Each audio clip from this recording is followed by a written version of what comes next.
Hello, Marco. Thank you very much for being with us today. Thank you for inviting me. It's a pleasure to be here. Great. So you started the company in 1937. Is being an early adopter in sustainability a good thing, or is it a handicap? Well, for sure, is a very good thing. As you mentioned, we started in 1937 the company, and we came from the mountain heritage, let's say, to make people comfortable and safe in experimenting the world, even going over the limits. And everything which is innovation and going forward and leading the field is something which is in our DNA. Being a family company, we have always been very careful and attentive to people. So environment and people are two main values that we experiment since the beginning, without talking about sustainability, which is a more recent trend, let's say. Related to sustainability, of course, sometimes we have some more cost because we are experimenting, and I can tell you that we fail some experiments sometimes, so it's a cost. But for sure, leading our market, our field, the footwear business, is something where we feel very responsible in teaching and inspiring, and not only on going to do something on our own, but to driving the field in that direction. So I have to say that if you think about designing high performance, high quality, is something that is going in the direction of sustainability, so differentiation. On the other side, our attention to people made us able to push on our production and our internal people, external people, and our supplier to drive and to push to have ethical code of conduct, to treat better the people, which, by the way, are our family, our, let's say, the one which will buy tomorrow. So it's always a kind of circle which made positive things for everybody. And how has sustainability in fashion, I know this term is quite new in your history, but how has it changed since you started? Let's say fashion is always in the mind of people linked to fast change, to make new things, so you buy more or you buy different things every season. So in my opinion, since the past where this was more the case, today I feel that fast fashion is moving down in terms of interest, maybe more on a young generation, and sustainability in terms of differentiation, high performance, something which is design, which is, let's say, unique, is going to be better. Of course, we have a very strong point related to, let's say, material. So if we take bio-based material as ingredients for our products, would be better, because if they are renewable, they are okay and they keep safe the planet. On the other side, in my opinion, one of the major trends to push today is the circular economy. So going to make at the end of life, or eliminate the end of life and transform in new use. So every is the first use which is ended, and then you can design, eco-design products in order to make a second use, a third use, and so on. Just to give you an example, we made some years ago, we call it Soul Factor, which is a kind of business model. We made only an example to teach people how to do it, to make reparation and to prepare let's say, to substitute the sole under the shoes, to repair or to give a new solution, a new product. On the other side, to customize. So you can, even on products which are not end of life, you can give your own needs solution. So you go on the direction to make products which are more related to what you want. And on this respect, with Soul Factor, we have the ambition to help craftsmen, so to elevate the shoe repairing business in order to make something better, something maybe a little bit more expensive, but with a professionality which is higher. So even in this respect, the local craftsman can be updated, upgraded, and go forward in something in this respect. Mm-hmm. And to what extent do you think this crisis will have a permanent, will mean a permanent change for the sector?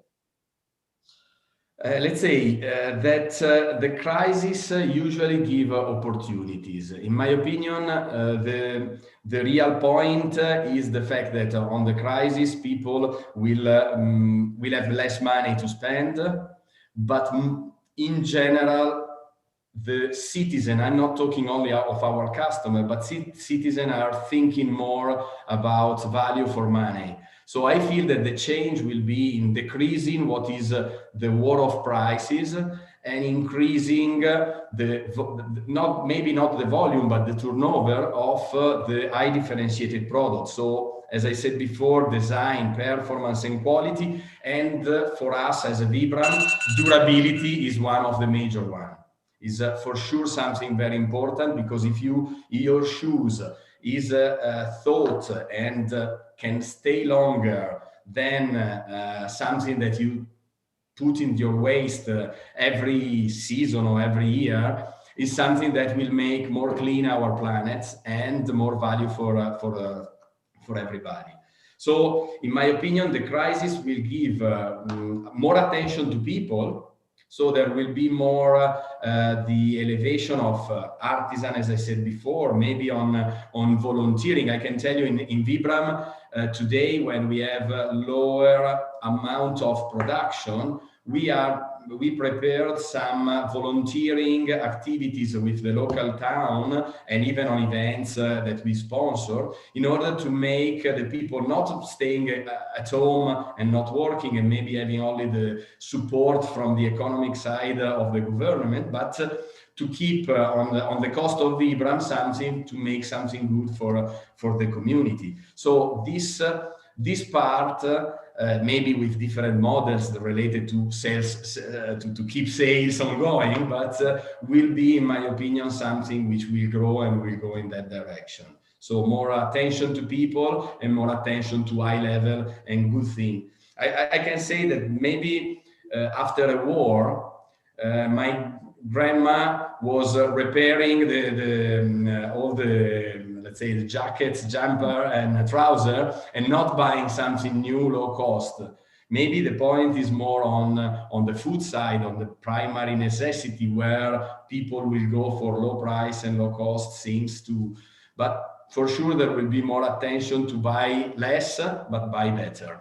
Value for money.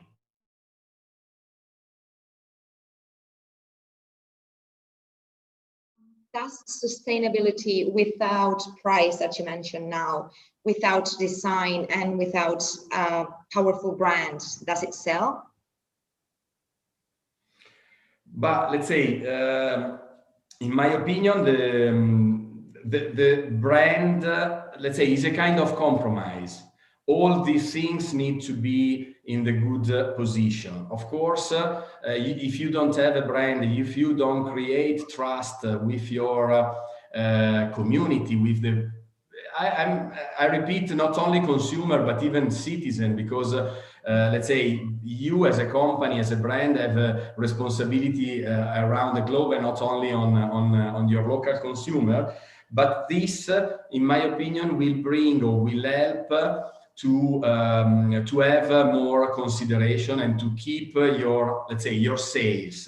In this term, you need to give really focus on the values of the company, because you cannot bring only certification of every specific product and say that you are sustainable for, let's say, this sole is more sustainable than competition or something different. Is the fact that people knows that you are making the best compromise. And aside the values, you need to have transparency.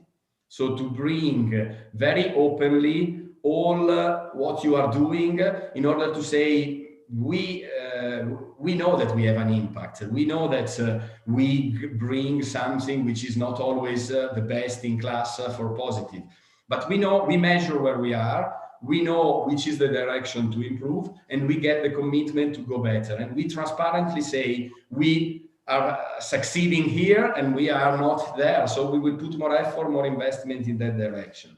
So in my opinion, the best point is really to make communication on that side as a company for inspiring people and not for greenwashing. So not just saying, my soul is better, I'm doing this thing, giving example only. It's more values and inspiration, and then you can bring example of what you are doing, but it's just a side part, let's say.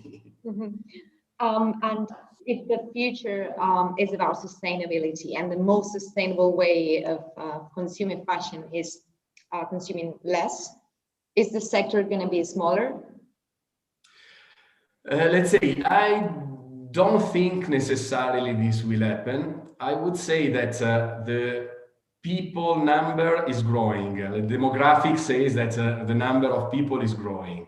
Of course, we cannot think, the planet is not growing, so we cannot think about taking more for the planet and throwing away more. So we need to be more sustainable in the sense of selling less in terms of volume, and maybe doing something more in terms of values, and values even in respect of sustainability. So for me, things like durability, like high performance, or even customization, if you do something that is satisfying my needs, I don't buy more things. I buy the one which I need, and not everything just because the influencer has it and I need to be like him, or to demonstrate something to somebody. On this respect, for sure, the future is not already designed or already very clear. We are partner of SDA Bocconi Sustainable Lab for Circular Fashion, and we are planning with the community of circular fashion some action and some suggestion to bring to the United Nations in order to get a kind of manifesto and apply things which can become, let's say, I don't know if a new goal or something integrated to the SDGs, in order to bring, because fashion as a old concept sometimes in the mind of people of consumption, of volume and so on. Now we need to bring something more sustainable and more in that direction. One of the things that probably can change, and this is maybe later on we will discuss deeper, is the unicity of the product. And maybe even on defected products, we can do something which is unique, because the defect is unique. You can make things from rejected from quality, but maybe only aesthetically and functionally is okay, and you can use it and do something different. But for sure, there will be less volume, in my opinion, but the turnover will not decrease necessarily. There will be a company which will die, because if they live only on the pricing, for sure, or they change, or they will not be sustainable as a company in the future. Mm-hmm. You talked before about the concept of community. Do you think the sector can become less globalized in the future, and wouldn't it be more sustainable if so? Let's say, in my opinion, the debate on global and local has always been taken from different perspectives. Today, I don't think that if you talk about manufacturing, the globalization is demonstrated that is working very well. I mean, on the crisis, we realized that delocalization of manufacturing created some disadvantage or some problem. So probably there will still be center of excellence, so some places where something is better, but maybe more on thinking, on research and development, on innovation, on something, on technologies. But on the other side, I think that local manufacturing and expertise will be more emphasized, and even the consumption on let's say kilometer zero, let's say very close to consumption. Just to tell you, Vibram has always been manufacturing soles close to the shoemaking factories, and this is global. I mean, we manufacture a lot in China because sneakers are made in China, and we need to be there. We don't transport from Europe to there. But on the other side, I think that in terms of globalization, probably the big companies which are bringing the value and inspiring people and communicating the sustainability will give a global message. So there will be, in terms of communication, in terms of image, globalization will stay strong. I mean, I don't think that Nike, for instance, will go to do everything on a local shop only. Will keep the message global, but maybe we, as well as we do, we will have more emphasis on specialties made by every country, every local town. The point, in my opinion, on that respect will be on the distribution. If you think about, I'm nothing against Amazon or Alibaba, but if you take the distribution too much globally, you don't create some rules which keep the value in the value chain locally, this will be can be a damage for some areas. And this, in my opinion, is wrong. I think that we need to compensate and to have every single part of the value chain with the money that they need to survive and to bring the value.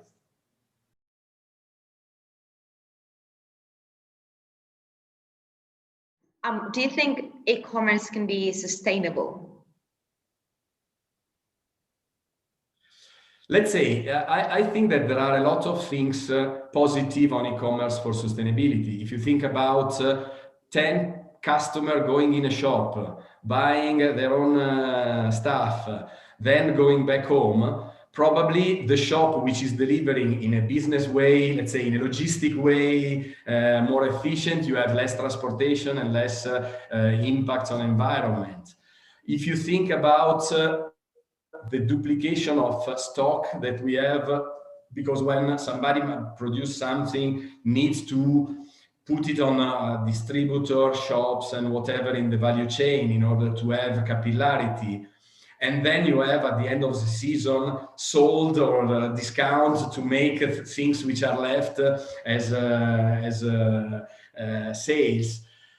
Of course, this is inefficient. In my opinion, e-commerce can make something better in terms of having a unique stock that everybody is making a kind of drop shipping. But on the other side, there will be people, of course, who are willing to touch and to feel the product, not only delivering at home. So in my opinion, e-commerce has some of the positive, even changing the paradigm and giving some money to people because they are making more work in terms of distribution. But on the other side, we need to regulate them in order to don't have, let's say, underpaid people on that, or let's say distribution which are partial and not really well distributed. So for sure, e-commerce, in my opinion, is something positive. Is a change that we cannot avoid, but for sure needs to be regulated and have the things in the right way. As I said before, tax and rules for keeping the value in every country, town, or whatever. Two models that have been on the rise in recent years are renting and second-hand. What do you think about them? Is selling something used to someone that is 3,000 kilometers away sustainable as well? Will this be the future? Let's say, in my opinion, sharing and renting is something that we see in many other fields, which is having a very good going on and a good trend. Of course, I can think about some of my, let's say, the thing that I use only one or twice in a year, that they are useless in my closet for 360 days. So on this extent, maybe we can go on the direction of renting or sharing in some way, in organized, and I think that model will become. But if I have to think about my underwear, I will not go to sharing with anybody, probably. So the thing is maybe going more on the direction of thinking about the product in terms of eco-design and circularity, to give at the end of the first use a second use, maybe based on charity or on vintage sales and something similar. I cannot foresee already the business model, but I'm pretty sure that there will be some young guys inventing something different from what is today to make things used and not only thrown away or left to take dust in a closet, let's say. A recent study from the US Cotton Trust said that most of the players in the fashion sector believe that being sustainable is more expensive. Who should pay that price? The players, the consumers? Let's say, so the cost is for sure there. Today, I don't see, I always try to push internally in my company to avoid thinking about cost as a cost and not as an investment. In my opinion, today, sustainability is something that is still not a privilege, but something that people are focusing and somebody is avoiding. But I feel that in the future will be a must, will be given for granted. So if you don't invest today and you get the return in a due time, in a certain way, for sure you will be out of business soon. So it's not a matter of I have to pay some costs which are a boring thing. It's something that needs to keep my company alive. So the point is to make the right investment going in that direction. And I have to think that even in terms of creativity, is very nice, funny, and to get something new. For instance, just to give you an example, in terms of circular economy, we have some project like Sport is a company which is taking our scrapes from industrial production, and now recently even from the sole that we take when we repair, when in the business of reparation, the sole that we take back, and making a playground for kids with this triturating and making a carpet for playgrounds or for athletic pitch. Is something very positive and very, let's say, to the town and to the single village and so on. Or, for instance, we made a project with Ilaria Venturini Fendi with the brand Carmina Campus, where some of our soles were taken to make jewelry. So I have my my part here, which is let's say a waste from a rejected sole in the factory. So we are trying to make things which are, of course, this is expensive, but and it's not a matter of creating sales only for them. It's more to inspire and make a new business model. Probably some of our waste will be easy to use for somebody else, and we can get maybe even not paid, but don't pay to make the waste treated and to go in the nature. So this is for sure something that will go to increase some investment at the beginning. Apart that, who has to pay? For sure, a little part can be paid by the consumer or by the who is buying. But in my opinion, there is a limit. I mean, of course, you can apply 5-10% or something similar in terms of premium price comparing with things that are not sustainable. And there will be people who are ready to pay, I'm sure, and then probably the sensibility will grow. But on the other aspect is the fact that the company is investing on his future. So we need to do it. And even if sometimes it looks like too big, of course, maybe only a strong company, financially sustainable company can do it easily and can keep it. But the rest is for people who fail in the future. Talking about the future, how do you imagine fashion in, let's say, 30 years' time? Let's say, if I have to tell you my dream, I have to think about something that I can check on my iPad on a virtual way, compose my trouser, my shoes as I want, choosing between options, and maybe kind of 3D printer at home is delivering it to me without transportation, without too much, let's say, inefficiency. Of course, this is difficult, but I feel that there will be more customization to make really something specific for the person. That, of course, we have different needs during the day or during the season, but I don't need to have 10 different shoes for that season and other 10 for the other season. Maybe I can reduce to 1, 2, 3. This can be a little bit more expensive. The company who's selling me can gain a little bit more in terms of profit and make the investment on innovation and on sustainability. So I feel that that could be the right direction for us and for a good company to drive the market of fashion. So let's talk again in 30 years and see how it went. Thank you very much, Marco. You're very welcome. My pleasure.